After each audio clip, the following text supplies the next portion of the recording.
Okay. Now you are. Not on my end. Is it on in your phone? Nope. I promise, we're on.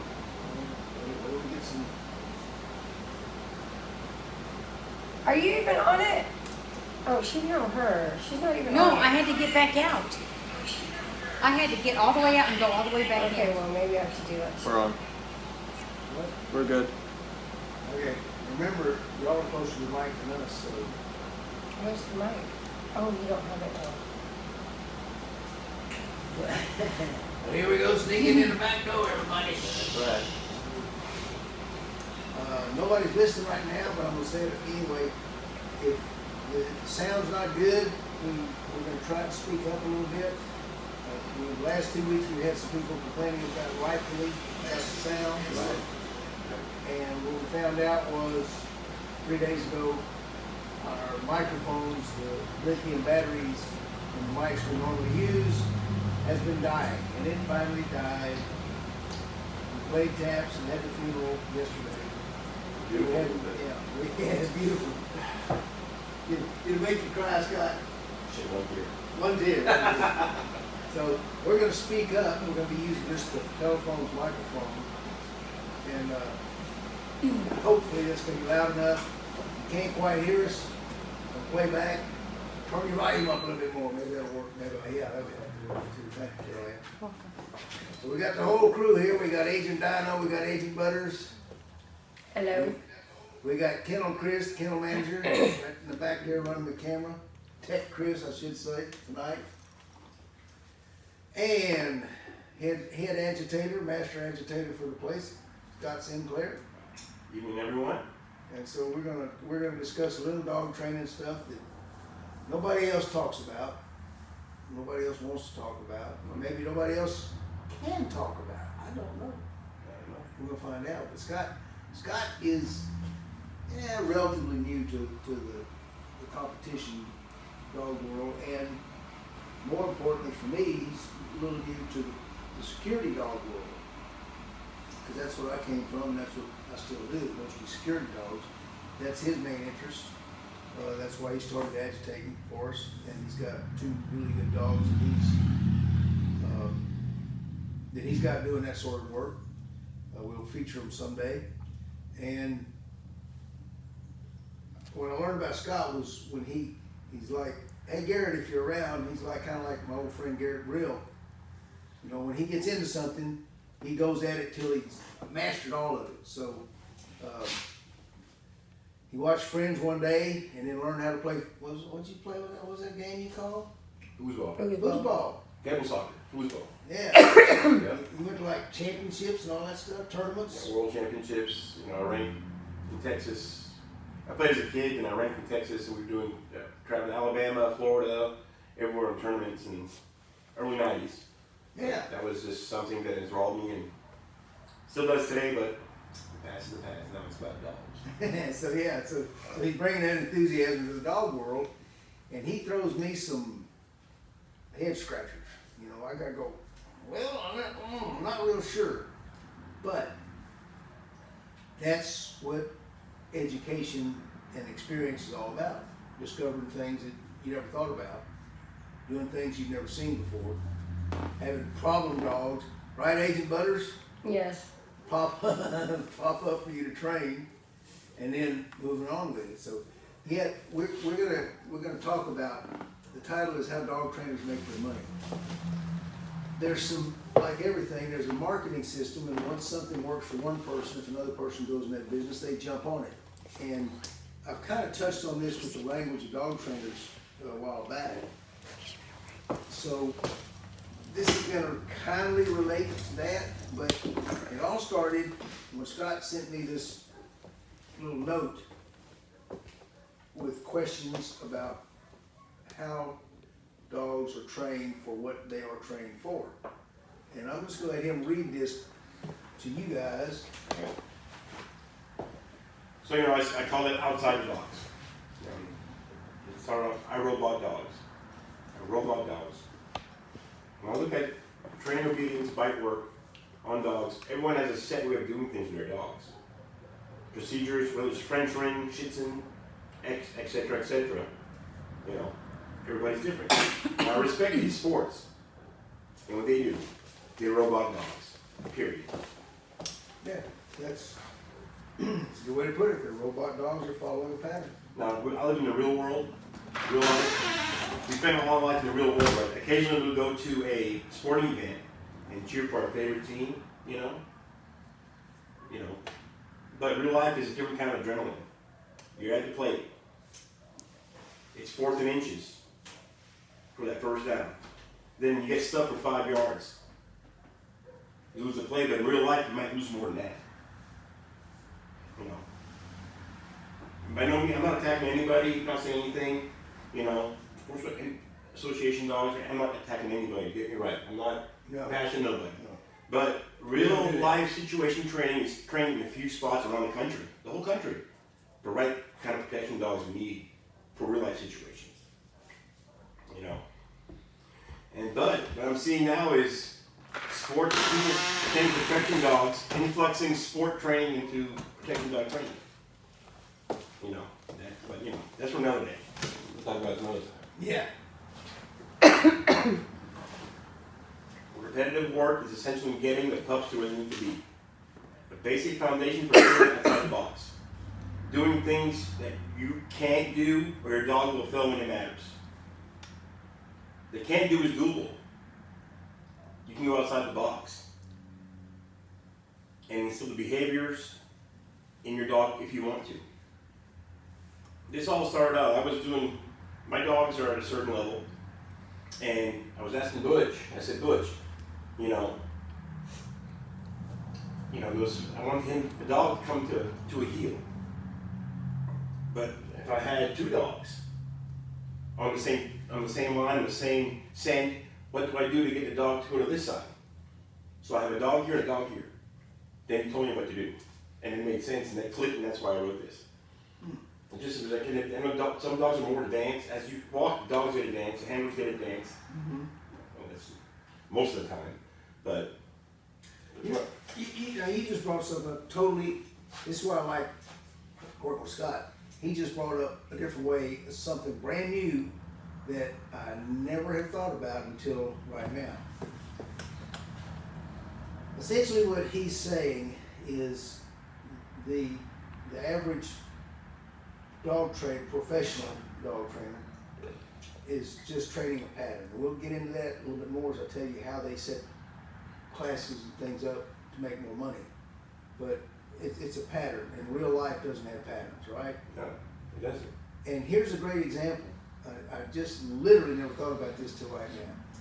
Scott's got 2 dogs. He wants to heal, relative term, 2 dogs. And so I said, well, it'll make life easier. I teach one for the left and one for the right, a heel and a toe. Those are the commands I use because I've trained a lot of pairs of dogs to walk on each side. They both do the same thing from the opposite side. But as you were saying that, I realized if you go on YouTube and go through the upper echelon of excellent trainers, there's a whole bunch of them that are going to go walking multiples of dogs downtown. And they're always all going to have 1, 2, 3, 4, however many dogs they got. And they're all going to be strung out on their left side. I have seen, and I'm sure, you ever seen any videos like that, Butters? Yep. Everybody, because when these people learn to train, and let's be clear, I don't know how I feel on this, everyone who's doing what they're doing is doing it because it's the only way they know. You can't, I'm not faulting any of them, it's just the only way they know.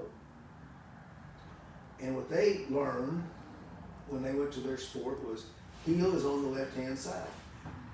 I doubt if any of them ever asked, that important word, why, always on the left side. We'll get into that one these days because I actually know why the dogs are heeling on the left side. But, if I got a pair of dogs, if I got 3 or 4 dogs, and I need to grab one who's fixing to go somewhere, I can't get to that third one who's acting up with them other 2 in the way. Not practical. So, when I'm getting multiples of dogs, like in my guard dog company, when we had to move several dogs. We tell one to heel and he'd get here, and we tell one to toe and he'd get here, and if this one acted up, I could jerk him, and if this one acted up, I still have plenty of room for him. And if they stopped, neither one of them were in my way, they both sit in their calm. Right. So that kind of gets us into the whole pattern thing, right? Yes. And what were you thinking about the protection training and that sort of stuff? Well, the protection training, it's real protection dogs for real life situations. Like I said, training is a certain way of doing this. Now, if people are influxing sport into protection, and to me that is dangerous. With unexperienced handlers, and the way the dogs come out and how they do the bite work is critical. Yeah, save your life. Yes, sir. Or lose your life. Yes. And this is where I guess this is what's always peeved me, and I won't go into details, but I've seen instances of people who bought sport trained dogs, but let's go back again. All the trainers you see today, their only source of information is from a sport. And they sincerely believe that what they're doing is the right thing to be doing. I don't question that at all. I know sincerity-wise, it's, they mean it. Now, how they go about making their money from what they think they know, that leaves room for a lot of stuff. And I'm going to just give you an illustrated, printed actual example of that here in a few minutes. But again, you have the sport thing, because that's the only place where there's organized bite work done, where there's organized obedience done. So we immediately look to these sort of sports and the people who excel in these sports to tell us what to do, to show us how to train our dogs. And a lot of these people, if you actually went, I know Scott's dogs, my dogs, I'll walk through any mall in town. I'll go through a kid's baseball, basketball game, and I don't need a leash or a collar. Matter of fact, we went back, one of my guys that worked for me, because all his kids were playing baseball, and I brought Titan out there, and we were in the dugout for 10 minutes, dog sitting in the dugout, kids just hanging out. Yeah, just calm as could be. Yeah.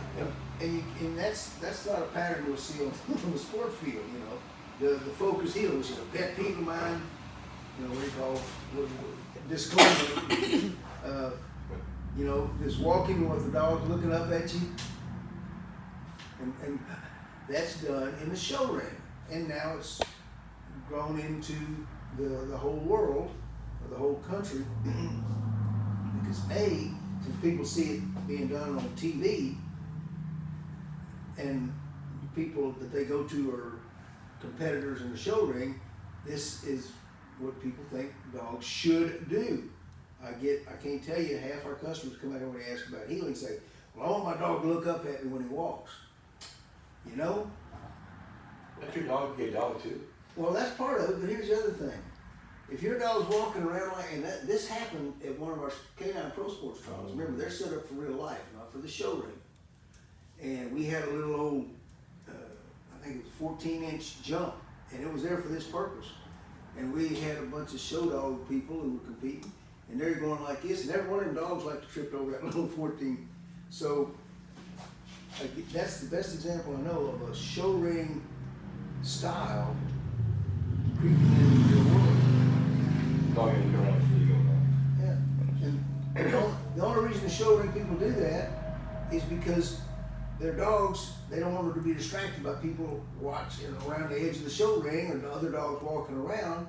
So they make sure that dog doesn't take their eyes off of them.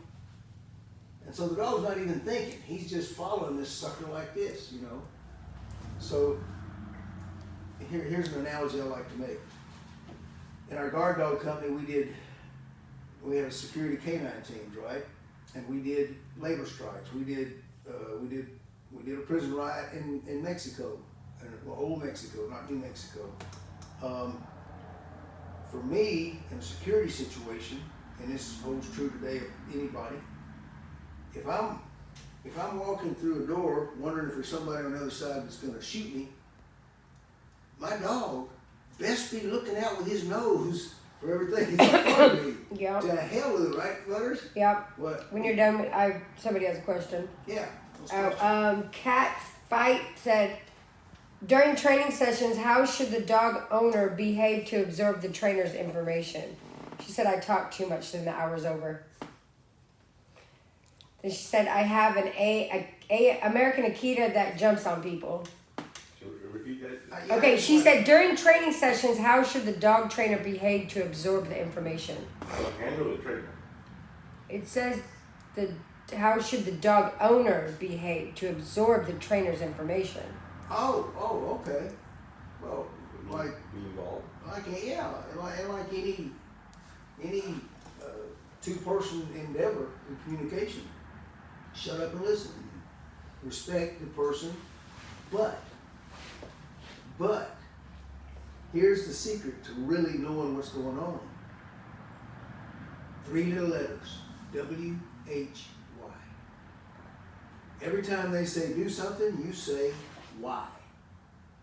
Now, if they can't give you an exact, like I just gave you an exact reason why in real life I don't want my security dog walking through a mob, walking around staring up at me when there's some yahoo right over here with a big old club wants to hit me upside the head.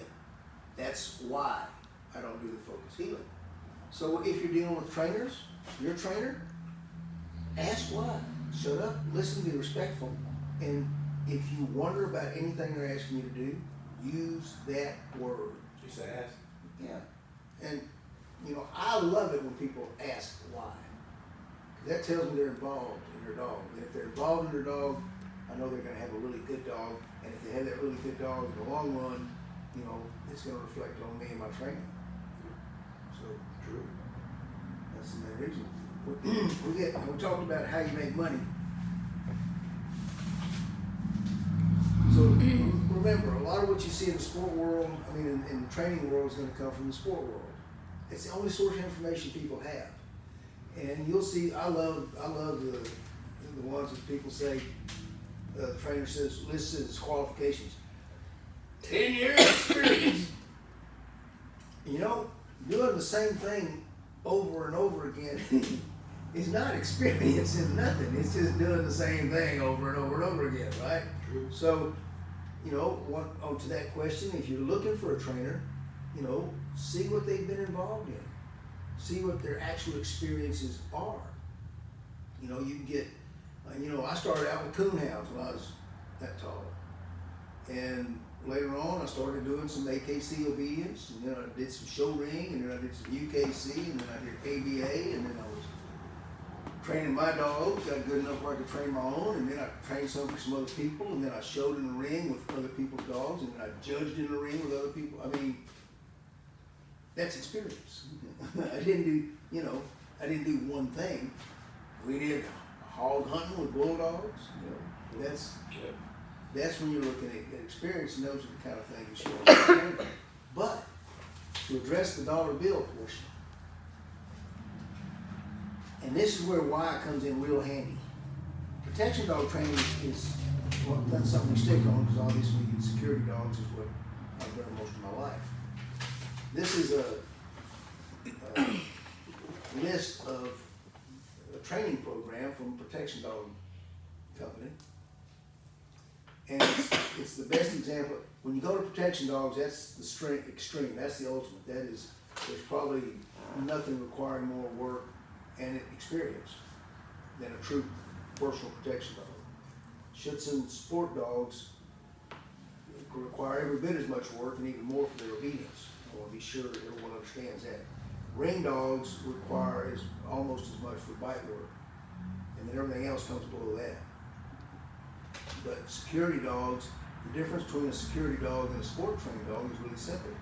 You can take a ring sport or a Schutzhund dog who may be sleep oriented, and that's fine, that's how they do it. You can take him on the street, and he may or may not think he can bite a person. But you can take a properly trained security dog, like we train here, and you just say, get him, and they don't care. They get him. You can take that same security trained dog to a Schutzhund trial, and you can say, get him, and he don't care, he gets him. So I think there's more versatility when the dog learns to follow instructions instead of following a pattern. Yeah, because I don't think crooks wear sleeves out in the real world. No, they don't. And they don't hold an arm up like that for a dog to bite them, you know. So, but what the way dog training profession is set up, and I'm not casting stones at anybody, it's just the way it's done. There's a lot of stuff broken down that really mean the same thing. And you get advanced obedience, you get basic obedience, then you get advanced off-leash obedience. If I teach my dog to heel wearing a leash, by that theory, then that means I've got to bring, or you taught him, I've got to bring him back in a month, whatever, and teach him to heel off-leash. That's advanced obedience, right? Technically. Marketing-wise, yes, it is. It's advanced obedience. It's advanced. But why does heel on a leash not mean the same thing as heel without a leash? I don't understand that. It's the same word. It should be getting the same results. And this is where you run into a lot of it. If you'll stop and really analyze what the trainer's telling you, we've got and again, I copied this today. This is the actual program for a protection dog. This is basic and this is advanced. The first thing you notice is the basics got a lot more things listed than the advanced. Well, yeah, the basics take more work than the advanced. Once they got the foundation down, it's pretty easy to get the rest of it. But it's priced backwards. That's good for whoever's just doing this part. But let's look at what they're actually listing here. They've got aggression on command, threat resistance. I have no idea what threat resistance is. This is where you would use the word why, or in this case, what. And then handler defense. Well, all three of those things mean what, Scott? It's all the same thing. They're all tied together. It's just, So if you learn your dog, the threat is resisted, and you're holding the dog in defensive posture. So it's one whole action. yeah. So here's three things. It's an impressive list, but you can make these three, turn them into one. And then you have bite on command and grip development. That tells you this person's been in some Schutzer trials because they do grips instead of bites. Well, he can't bite on command unless his grip is already developed. So now the 1, 2, 3, 4, 5 things we have is down to 2. You have an out, then you have off-leash, what you call off-leash heel, off-leash sit down and stay. But if you taught them in the first place, there's no difference between on-leash and off-leash. So now, out of 8 things, we're down to 4 things. But you know what? I can charge you a whole lot more money if you got a list like this. Absolutely. Versus 4 things, right? And now we got the real cherries. We're going to teach your dog the place command. For those of you not familiar, this is where you teach your dog to go to like a lot of people will carry a mat around some kind and throw it down to the dog place. I have no idea what place has to do with kicking somebody's butt when they're kicking in my door. I just don't understand it. Place, please, until the man kicks the door in. Thank you very much. Place. Okay? So, we'll take another one. Then they're going to teach him manners. Well, I thought that was what we generally include in obedience. Absolutely. Okay? And then we have distraction training. This is your focused heel. Your dog ain't looking nowhere, sit right up at you. Good grief. Hope you ain't got a bigger beer belly as mine, because if you do, you ain't gonna be able to see your dog open. Period. If you want the dog, that's part of when you raise your dogs for protection training, you start with no distraction, then you throw a distraction, keep throwing distraction, till the dog is focused totally. Right. That comes with the first 2 you said. Exactly. You teach the dog to want to. The rule of thumb here that I learned that works best for me is I don't make a dog do anything, I make them want to do everything. And there can be a rabbit running around out there.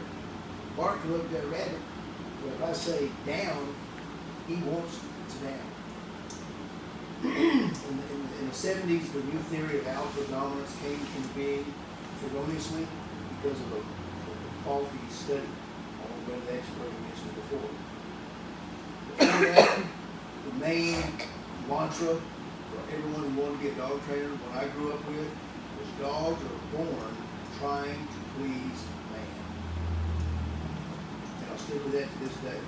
They don't want to disobey. They're a pack animal. The survival of their species depends on them obeying. So that's what they're gonna do.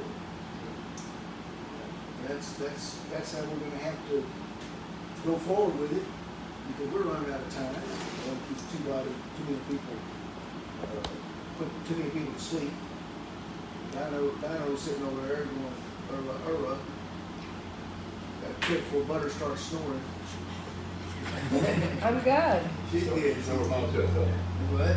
She snores loud too, I tell you. Yeah, she snored loud. So, anyway. How do you know? You slept downstairs. Fear to the floor. Or whatever. That's a lie. When you got back from New Orleans on a vacation, and when everybody took me down there, guys and girls. So what about your shirt, Scott? Oh, that's funny. Let's see if we can get this up here. We'll close with this. Can you get a close up there, Chris? Yeah. I got too many questions. I got too many people asking, oh, I can't suck your head and I can't do that. And I got Papa Bob just saying, shut up, suck it, enjoy it, move on. I tried some. It was alright. Huh? It was alright. Is all right? I didn't get the whole sucking part. They said it's flavor, but I didn't. There was Did she nothing. suck one? Yeah, the head or whatever. She can squeeze that in hard enough to push it. It's just. Are you supposed to squeeze? Yeah, no, juice comes up. Squeeze Oh, squeeze. See, I didn't get that memo. I just got the suck. It's just the fat. And then all that work for just that little piece of meat. It was good, but it was like work for it. Great question. Okay, I'm going to tell y'all a Cajun story trivia. The reason Cajuns can drink so much damn beer and get up and go to work the next morning is because we eat them crawfish. Because just what you said, you pour out them crawfish, you open that beer, you drink a half that beer, you spend 47 minutes peeling them crawfish, and then you go back, you don't drink hardly no damn beer the whole night long. Too busy doing crawfish tails. And on that note, hey Butters, If you ain't having fun, You ain't training dogs. it's the juices, Carol. It's the juices. It's